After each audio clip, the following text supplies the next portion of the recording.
Hello' আজি মোৰ পাকঘৰৰ পৰাই ভিডিঅ'টো আৰম্ভ কৰিলোঁ আৰু আৰম্ভণিতে আপোনালোক সকলোকে মেনি হেপী ওমেন্স ডে।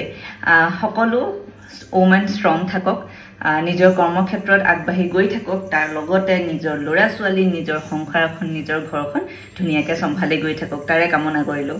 তো আজি হ'ল এটা বিৰাট ব্যস্ত দিন। ৰাতিপুৱা চাহ তাহ খাই উঠি পেলাই প্ৰথমতে বাৰু নিকিক স্কুল পঠালোঁ, তাৰপিছত চাহ তাহ খাই উঠি পেলাই আমি দুইজন গ'লোঁ এখন স্কুললৈ নিকিৰ এডমিশ্যনৰ তাক খবৰ কৰিবৰ কাৰণে।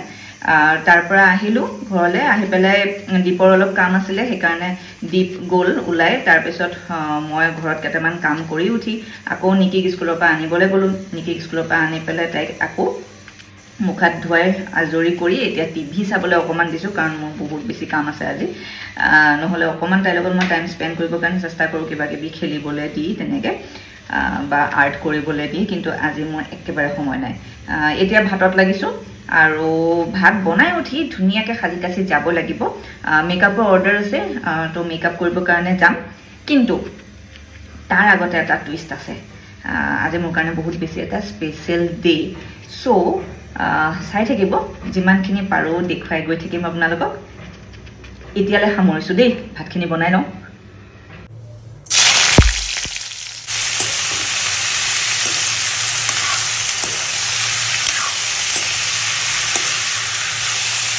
এইফালে ভাজি হৈ আছে আৰু এইফালে মই নিকিৰ কাৰণে ভাত বাঢ়ি ল'লোঁ। আজি আৰু তাইক ভাজি খাব নালাগে, কাৰণ মোৰ দেৰি হৈছে, সেইকাৰণে সোনকালে তাইক ভাতকেইটা মই আজি নিজে খুৱাই দিওঁ।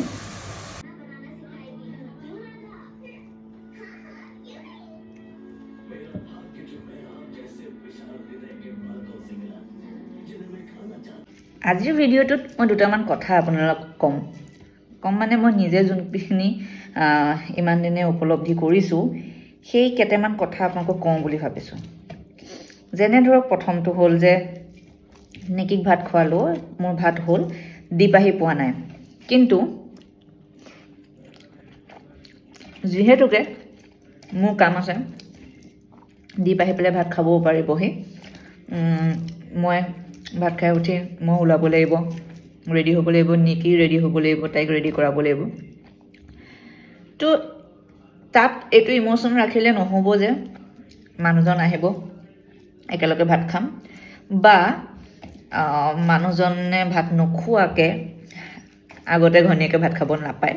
তেনেকুৱা ধৰণৰ কথা আজিৰ দিনত যদি মানি চলিবৰ কাৰণে বিচাৰে, তেতিয়াহ'লে নিজৰ কৰ্মক্ষেত্ৰত অকণমান আগবাঢ়ি যাবলৈ দিগদাৰ হয়।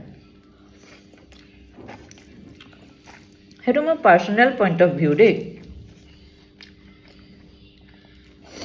আৰু মই বিয়া হোৱাৰ পিছৰ পৰাই মোৰ শাহুমায়ে মোক সেই কথাটো শিকাইছে।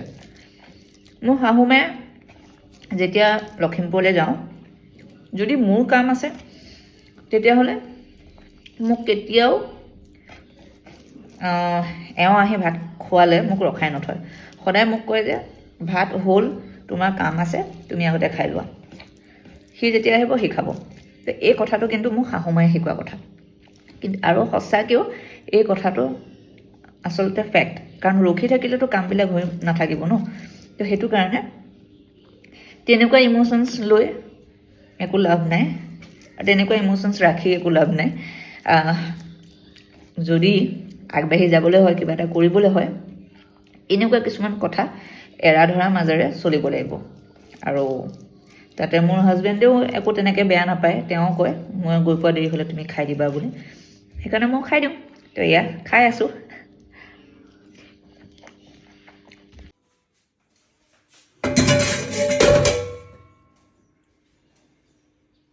এতিয়া আপোনালোকে চাগে ভাবিছে যে এই বাচনখিনি মোৰ দেখুৱাৰ কি প্ৰয়োজন আছিলে।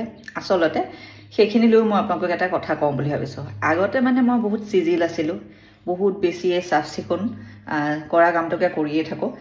কিন্তু সেই হেবিটটো এৰিব লাগে, কাৰণ যদি আপুনি অকণমান আগবাঢ়ি গৈ কিবা এটা নিজে ভাল পোৱা কাম, নিজৰ কৰ্মক্ষেত্ৰতে হওক, যদি আগবাঢ়ি অকণমান যাবলৈ বিচাৰে, তেতিয়াহ'লে এনেকুৱা কিছুমান কাম কমাই আনিব লাগিব। যেনেকৈ ধৰক, এতিয়া মোৰ বেচিনত বাচনখিনি আছে, কিন্তু মই এতিয়া নধুওঁ, কাৰণ এতিয়া মোৰ সেইটো প্ৰায়ৰিটি নহয়।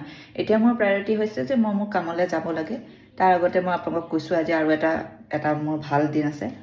এই বাচনখিনি মই ঘূৰি আহিও ধুব পাৰিম কিন্তু আগতে মই তেনেকুৱা নাছিলোঁ আগতে আছিলে যে এইখিনি কাম কৰি লওঁ তাৰপিছত দেখা যাব কিন্তু সেই দেখা যাব কৰিলে কামবিলাক হৈ নুঠে সেইকাৰণে কোনটো কাম বেছি প্ৰায়ৰিটিত আছে সেইটো ভাবিবৰ কাৰণে চেষ্টা কৰিব আৰু তেনেকেই এনেকুৱা সৰু সুৰা কামবিলাক এৰা ধৰাৰ মাজেৰেহে আগবাঢ়ি যাবলৈ সুবিধা হয় তাকে ক'বলৈ বিচাৰিছিলোঁ এয়া নিকি মাইনা আৰু মই দুইজনী সাজি কাচি ওলাই আহিলোঁ যাবৰ কাৰণে কেনেকুৱা লাগিছে জনাব যোনটো জুৱেলাৰী পিন্ধিছোঁ বৰ মৰমৰ ভণ্টি এজনী নিবেদিতা বুলি তাইৰ ব্ৰেণ্ডটোৰ নাম ত্ৰিজা তাই ডিজাইন কৰে এনেকুৱা জুৱেলাৰীবিলাক তাইৰ পৰা লৈছিলোঁ যিহেতুকে নিজেও স্মল বিজনেছ কৰি আছোঁ আৰু তেনেকৈ মই বেলেগৰো স্মল বিজনেছ ছাপোৰ্ট কৰি ভাল পাওঁ তো আচ্ছা মোৰ মুখখন বাৰু অকণমান ফুলি থকা যেন লাগিছে নেকি যদি তেনেকুৱা গম পাইছে তেতিয়াহ'লে দীপৰ ওপৰত খং উঠি আছে কাৰণ দীপ আহি নাপালেহি আমাক লৈ যোৱা কথা আছিলে যি কি নহওক যাবতো লাগিবই এয়া ওলাই আহিছোঁ নেটফিট আজি মোক আৰু পাহিক মাতিছিলে সম্বৰ্ধনা জনাবৰ কাৰণে কেতিয়াও ভাবা নাছিলোঁ যে তাই হলিকৰ এনেকৈ হেয়াৰ এক্সেছৰিজৰ কাম কৰি কৰি এনেকৈ কেতিয়াবা সন্মান পাম বুলি বা এনেকৈ ৰাইজৰ মৰম বুটলিব পাৰিম বুলি এয়া নেটফি আহি পালোহি তেওঁলোকে ইণ্টাৰনেশ্যনেল ওমেন্স ডে'ৰ কাৰণে এটা প্ৰগ্ৰেম আয়োজন কৰিছে ষ্টাৰ সামাৰ্থ আৰু ৰটাৰী ক্লাবে মিলি পেলাই এই প্ৰগ্ৰেমটো ৰাখিছিলে আমি গৈ পালোঁ নিকি আৰু মই বহিলোঁগৈ তাত ধুনীয়াকৈ সম্বৰ্ধনা কাৰ্যসূচী চলি আছিলে আপোনালোকক অকণমান দেখুৱাবৰ কাৰণে চেষ্টা কৰিছোঁ তাৰ পৰিৱেশটো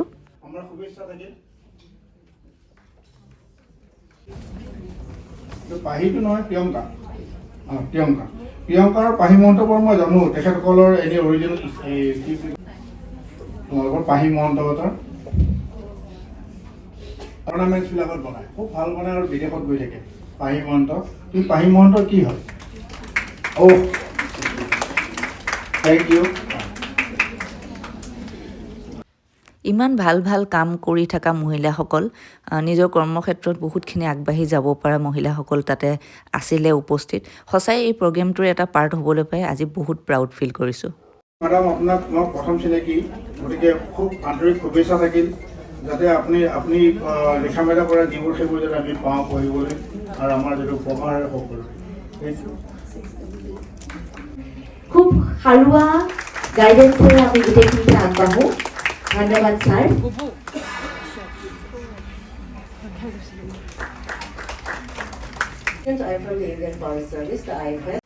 বহুতো বিশিষ্ট অতিথি তালৈ আহিছিলে তেওঁলোকে দুই এষাৰ কৈ পেলাই আমাক সকলোকে এনকাৰেজ কৰিলে খুব বেছি ভাল লাগিলে প্ৰগ্ৰেমটো আৰু এয়া ফাইনেলি মহন্ত ছাৰ আহি পালেহি কোনোমতে মোৰ চাৰ্টিফিকেটো লোৱা হ'ল তাৰপিছতহে আহি পাইছেহি আৰু এতিয়া ইয়াৰ পৰা যাবলৈ ওলালোঁ শেষলৈকে থাকিবৰ কাৰণে বহুত মন আছিলে সকলোকে লগ পাই কথা বতৰা পাতিবৰ কাৰণে কাৰণ মিটিংখন চলি থকাৰ কাৰণে কাৰো লগত কথা পতা নহ'লে কিন্তু মোৰ যিহেতুকে মেকআপৰ কামটো আছে সেইকাৰণে মই যাবগৈ লাগিব কাৰণ সিফালেও মই 4টা বজাত টাইম দি থোৱা আছে আৰু এয়া চাওকচোন 4টা বাজিলে আমি ঠিকে টাইমিঙত তাৰ পৰা ওলাইছিলোঁ 3:30 বজাত কিন্তু আকৌ ট্ৰেফিকৰ কাৰণে এনেকৈ ফচি থাকিবলগীয়া হৈছে কিন্তু তথাপিও আমাৰ বৰ বিশেষ দেৰি হোৱা নাই মই একদম 4:02 গৈ পেলাই হোটেলখন পালোঁগৈ প্ৰগতি মেনৰত তেওঁ আছিলে তেখেত আহিছে শিলচৰৰ পৰা এয়া মই গৈ পালোঁ গৈ পাই পেলাই তেওঁৰ ৰুমলৈ গৈ আছোঁ